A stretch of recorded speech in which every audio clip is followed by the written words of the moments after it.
I think it's only fair for all Sarawakians to get a fair share of the economic prosperity that Sarawak is generating and gaining now.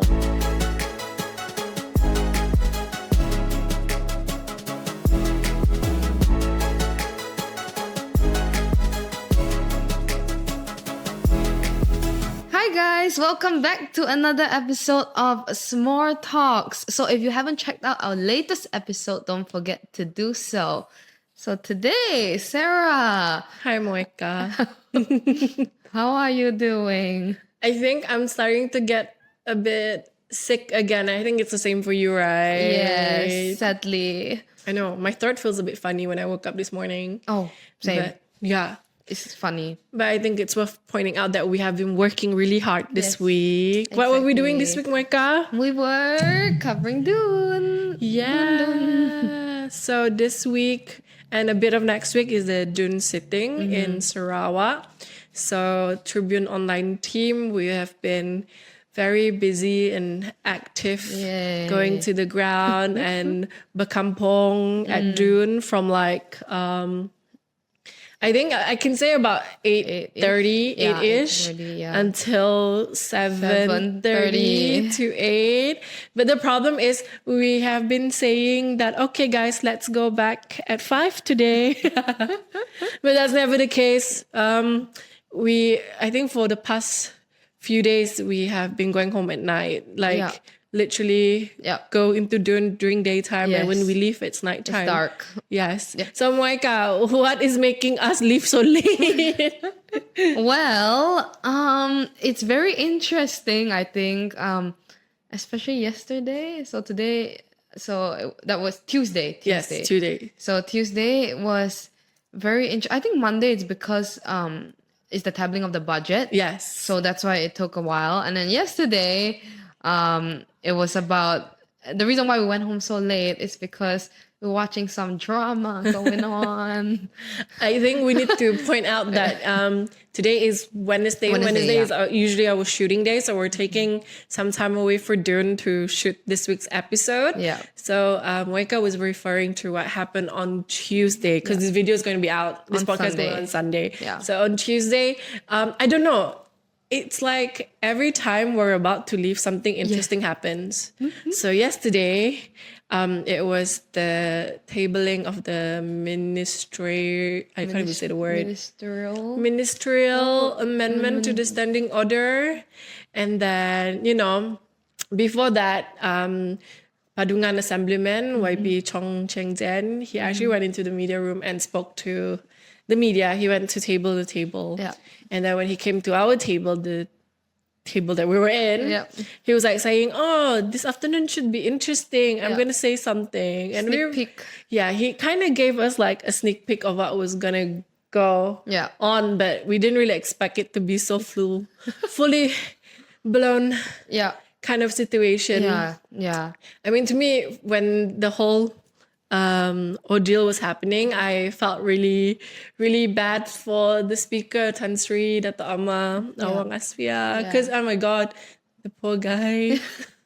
Yeah. Because if you remember, we did an episode, we interviewed him for Off the Cuff. Yeah. And then I remember asking him, what is it like behind the scene for Dune sitting? And then I remember him saying, before the Dune sitting, everything's fine. When he starts receiving the questions, his blood pressure goes a bit up. Yeah.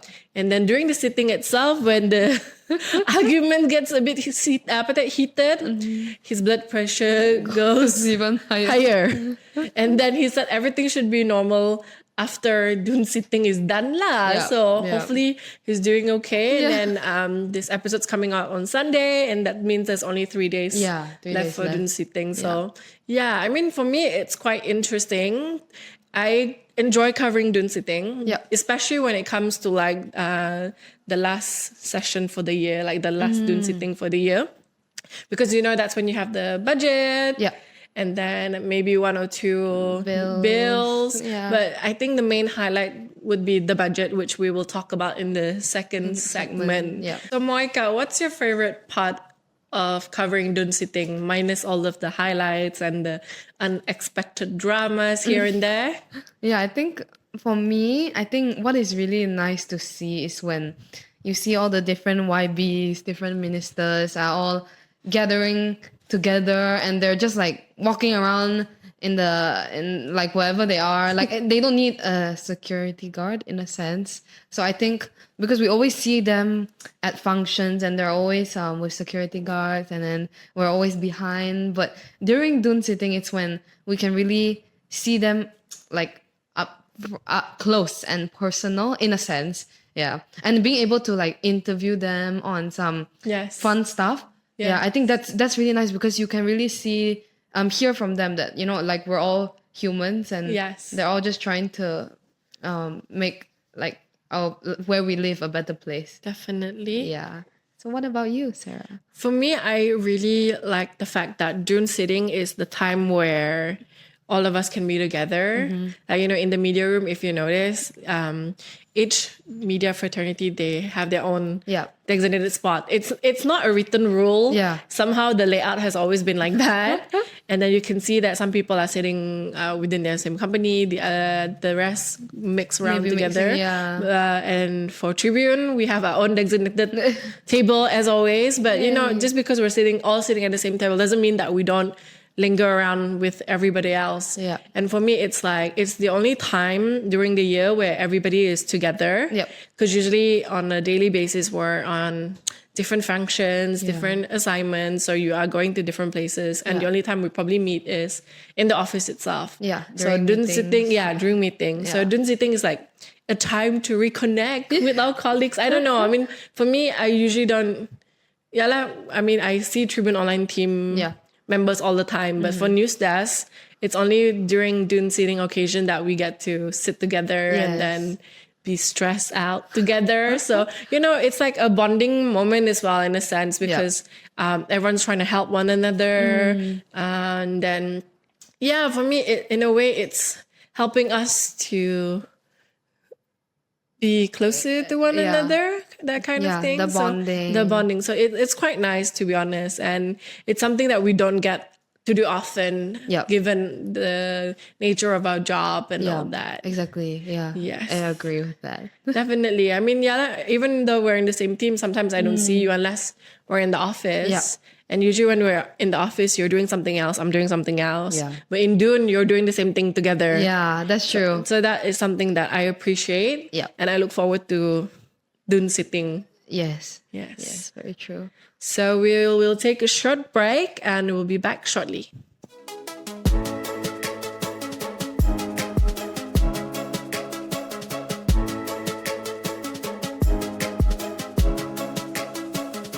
Are back from the break. So just now, Sarah, you're mentioning about the tabling of the budget, right? Which we're gonna talk about. So now it's the time where maybe we can share some. So what is the budget for next year, 2025? So Sarawak tabled its largest budget thus far. Yay. And it's at 15.8 billion. So for this segment, Moeka and I need our smartphones to look at our notes.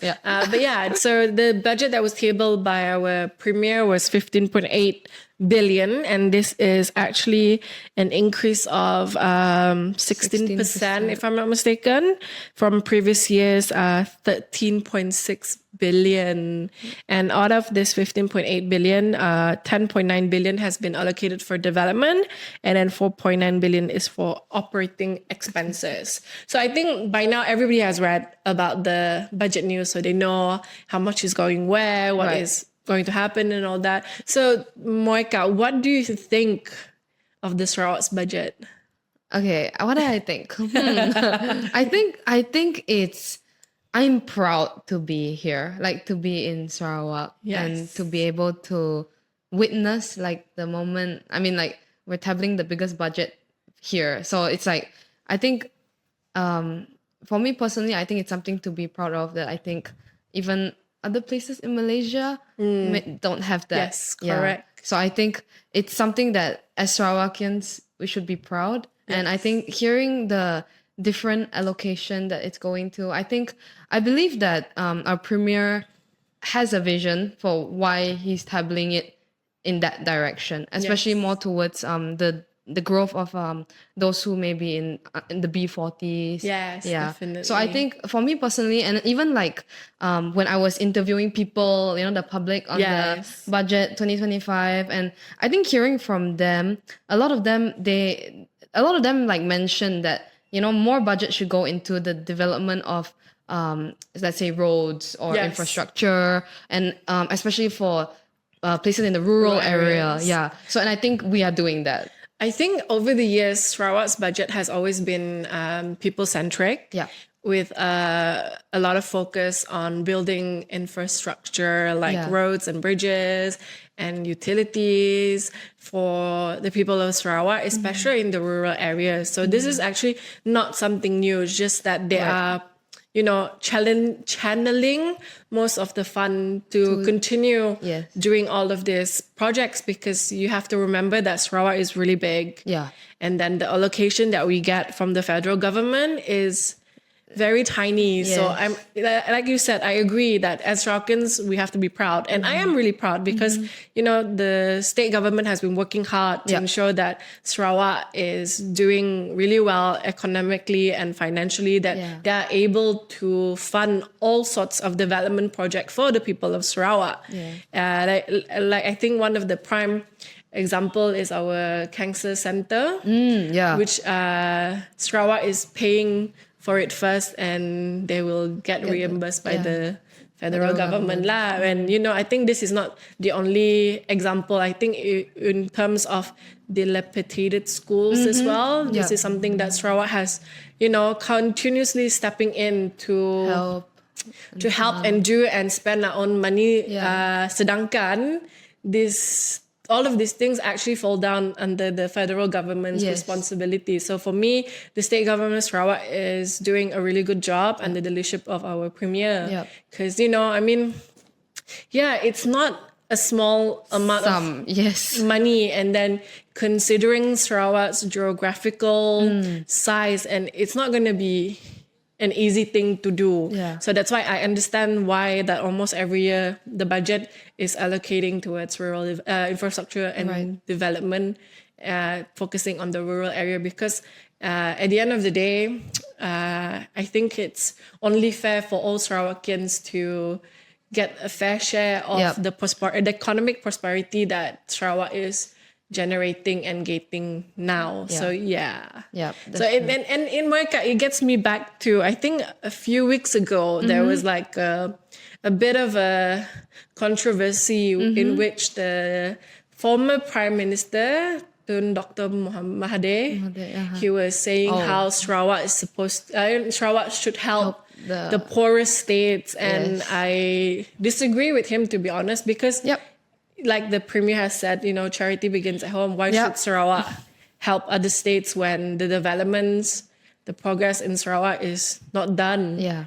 So I think, people, it's easy for them to say all these kind of things, but it's true, like you should prioritize your own people. And I think I wrote it in my column the other day, like Sarawakians' wealth is for Sarawak lah. Why should they give it away to other states? Even though, we're all in Malaysia, but Sarawak is it the largest state in Malaysia?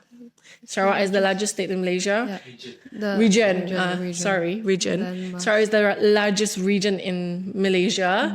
But yet, if you look at our rural areas, there's still a lot to be done, which the state government is addressing accordingly. So, all of the resources that we have, it should be utilized by us. Because prior, like years before this, when our MA63 rights and our privileges were eroded, we were being, we were being oppressed. No one, no one thought about, we should help Sarawak and Sabah more. Exactly. Because they're the poorest. Last time, this is like 20, 30, 40 years ago, when they focused all of the development in Peninsula area. So now that Sarawak has emerged as a strong, economic powerhouse within Malaysia, it's only right and deserving for them to work on their own people, work on their own development, rather than, channeling it out to those who may have neglected Sarawak and Sabah when they were in power. I mean, Tun Mahathir, he was in power twice, correct? Twice. Yeah. So, twice ka? Twice na? Unji? Twice unji. I was right. Sejarah unji. He was in power twice and he didn't do anything to help Sarawak as much as he could. So why should we not really return the favor lah, but why should we go our way out to help the poorest? I mean, that's the way I think, and maybe I'm a bit biased towards Sarawak because I'm Sarawakian. But for me, it's right. The direction that the state government is taking is on the right path to develop Sarawak further. I think I've been talking too much, Moeka. No, it's true. I mean, politics is not my thing. Right. I have to point out. I think it's not your thing either. No. So this episode is something that's quite on a serious zone, tone. And out of our comfort zone. And I know, when you're in front of the camera and you're saying these things out loud, it's different from when you write it down. Yes. So for me, I mean, I think I can express my opinion better in writing in my column. So this one I'm just spitballing. So ranting. Okay, Moeka, I think among of the other key initiatives under this budget is the assistance for the students. So maybe you can share your opinion on that. What do you think of the 1,200 pocket money for Sarawakian students studying across Malaysia? Higher institution. Yeah. What are your opinion on that? Yeah, I think once again, it's showing that our premier, at least the Sarawak government is really caring for our people.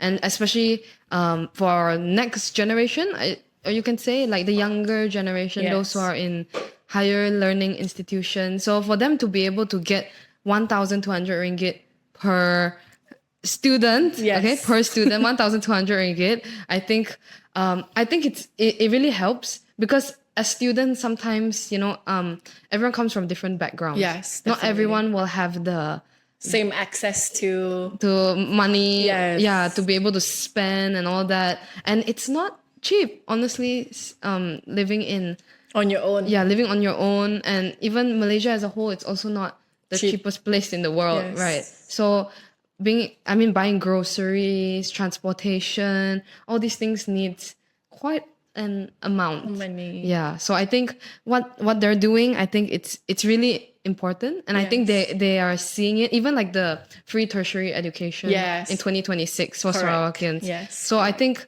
I forgot who was the person that was saying it, but I remember I think one of the ministers were talking about like how education is like the first step, education is the first step to build a foundation. Is it Nelson Mandela? I forgot also. I'm not sure. I think I heard it in a function though. Oh, you heard it in a function? Yeah, I think he was probably quoting someone. Yeah, probably. Okay, sorry, don't no copyright. Okay, but basically the idea is that I think being able to invest in the next generation, especially in education, not like giving them, or rather giving us, like, we're not that old as well. Like, but we are working lah. So, but like not giving students like cars or like, what I mean, luxurious items. There's no need of that. I think it's something like the saying, teach a man.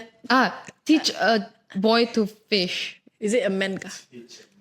Teach a man to fish. Give a man a fish. Give a man. He will eat a day. Teach a man fish. He will eat every day. In lifetime. I don't know the exact one, but right. But yes. The essence of that proverb is that education ba. Education. By teaching the man to fish, you're giving him a knowledge. Yeah, exactly. So I think the incentive is really good as well because I understand that with the UPU, so basically it's a system where students have to apply in order to see which university they'll get into. So usually this one, sometimes even though you're from Sarawak and you ask to be within Sarawak itself, they might throw you somewhere in Peninsula. Yeah. And even if you're from Sarawak, they send you to like a different district or different division. You're still away from home ba. So it's something that, especially because the incentive is actually for those who come from the lower income family. And these are probably students who, you know, they have to ikat perut. You know what's the meaning of ikat perut, Moeka? Ikat tummy. Perut, yeah, perut is tummy, but ikat perut is like they feed have to yourself, is it? not feed yourself. Moeka, it's like ikat perut is like you restrain or you refrain yourself from eating because you have to think about save money. Yeah. So you know, it's good that this initiative is, you know, ensuring that the students, especially those from the less fortunate group, have some sort of pocket money so that they can afford food, you know. Which is similar to the new initiative. Sumbangan apa? I forgot the name though, Moeka. Sumbangan Keperluan Asas Sarawak. SCAS, right? SCAS, yes, correct. So that SCAS. one is also a good, and it's a new initiative as well, targeting to the lower income group, whereby it ensures that everybody has food on their table, which is, you know, a very considerate and a very caring initiative, because nowadays, you know, with the cost of living, everything is so expensive. I mean, every time I go groceries, right, even buying small tiny things, it can run up to like 100, 200, 300 if I buy like detergent and stuff. So I can't imagine these people, how are they gonna go through if their salary is the minimum wage, and after you potong, you pay for your kids' tuition fee and all that. They probably don't have enough to buy grocery that can last them for the whole month, maybe the first 2 weeks, and then after that they will have to figure it out. Which is very kasian. So this initiative is very considerate, like I said, because it's very people-centric, because I think one of the things that the state government is looking to combat after achieving the high income status is the poverty rate within the people as well. So exactly. Like it doesn't match up, right? Yes. What is that? I mean, it's heading towards there. It's heading towards there, so because it's slowly because I think poverty is something that you know, you can eradicate, but it's not something that can be gone. Yes, it needs time. A lot of time, yes, I think. Definitely. Yeah, exactly. So I think this is something that is working towards the goal of eradicating poverty among the people. But at the same time, there are so many job opportunities in Sarawak that we are trying to bring in as many Sarawakian talents to fill up all of these positions so that they can have a better source of livelihood. So, okay, before we continue to the last segment, we'll take a short break. See you in a bit.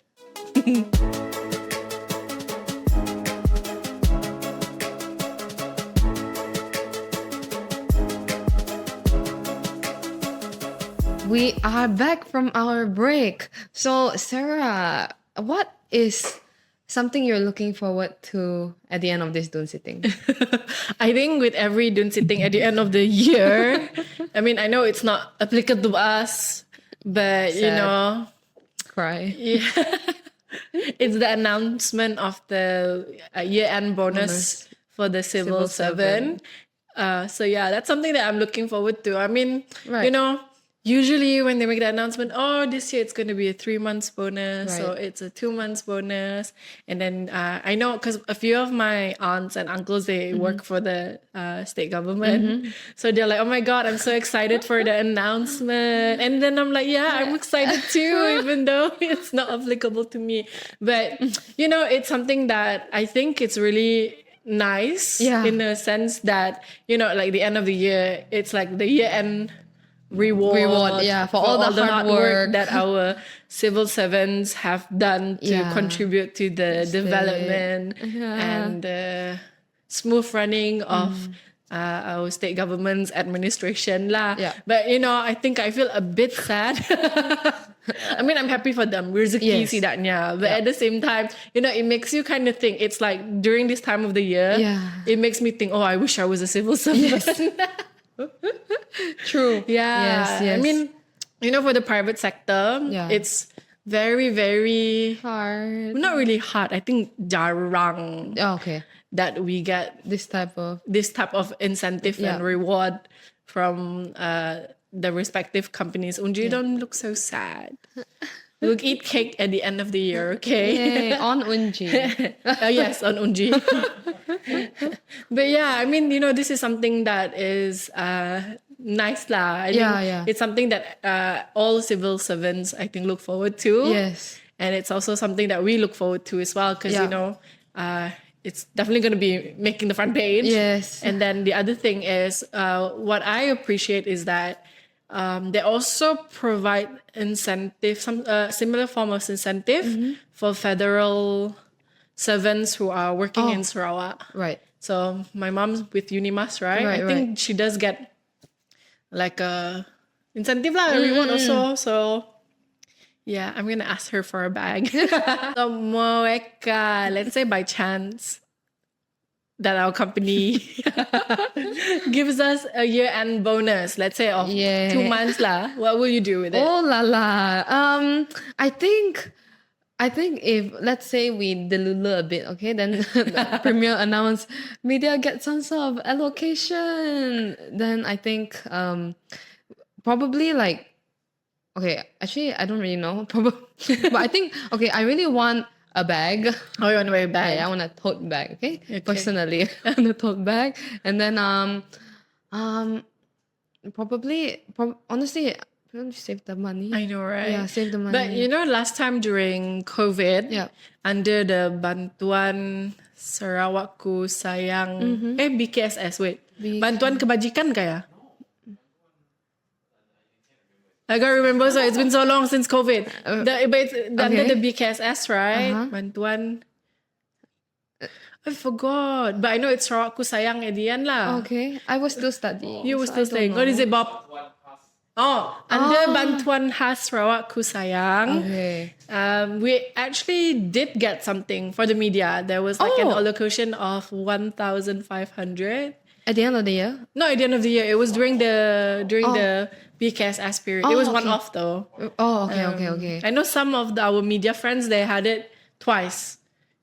So the BKSS was introduced in the first year, na Bob? The first year. The first time when it was introduced, they got it. And then kan ada 1.0, 1.2, 1.3. Right. So the other point something, they also got another 1,005 one off. So I only managed to get one time. Oh no. So what did you do? I don't remember what I did with the money.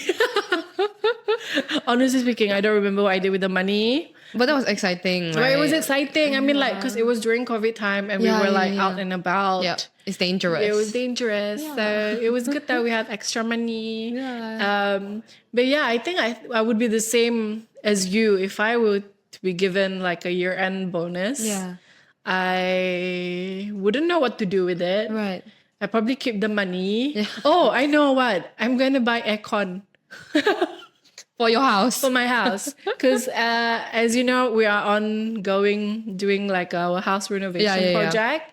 So it's a bit kasian lah. We don't have like a big amount of money to just splurge everything out and do everything in one go. Yep. We're actually doing it like bit by bit and getting like this person to help with this person to help with that. So we're now at the rewiring stage. Oh, okay. And then the contractor keep asking me, can you buy the aircon or not so we can install? Oh no. And then I'm like, my husband and I were like, the aircon we will buy later. But we bought fans already and they installed fans. So I think if I got a year-end bonus, I probably go to aircon. Buy at least one aircon for the bedroom first. And then my husband can buy the other 3. Because we need 4 aircon, guys. I see. So it's 1 to 3. Very, very specific, huh? I see. We need 4 aircons. Oh, so 1 in the bedroom. 1 in the bedroom, 1 in the living room. 1 in the second bedroom and 1 for upstairs. Oh, okay. For the attic area. So we need 4 aircon. So I think if I got extra money by the end of this year, it will probably go towards that. Right. And we also need a new door and all that. So, but that's a different problem. No, but it's fair because I mean we all need money. Yeah, we need extra money. Of some sort. Exactly. So I think even in terms of a marriage, you have to talk and sit down and have a budget also lah. Yes. True. So yeah, but I think that's something that I'm looking forward to next Hopefully. week. At the end of this week. Yeah, Hopefully, maybe there's something for the media. Maybe there's not. Even if there's not, it's okay. It's okay. We will wait. We will wait. I mean, we will still work. We will Yes, of still course. Sarawak, but none of the less. I think, it's sometimes it's like the people who are around you who are working for the state government, they're all hyped out, all pumped up, excited about it. You also get it the as well, the excitement. excitement, even though you might not necessarily be on the receiving end. So that's I think that's it for today's episode. Moeka, what do you think? Yes, so I think we'll just wrap it up here. I think we talked about a lot of interesting things today. So don't forget to click on the subscribe button and turn on the notification bell, ting ting, so that you will know when we get a new video. All right, see you. Thank you so much for listening. No, see you. Yes, bye. Bye bye.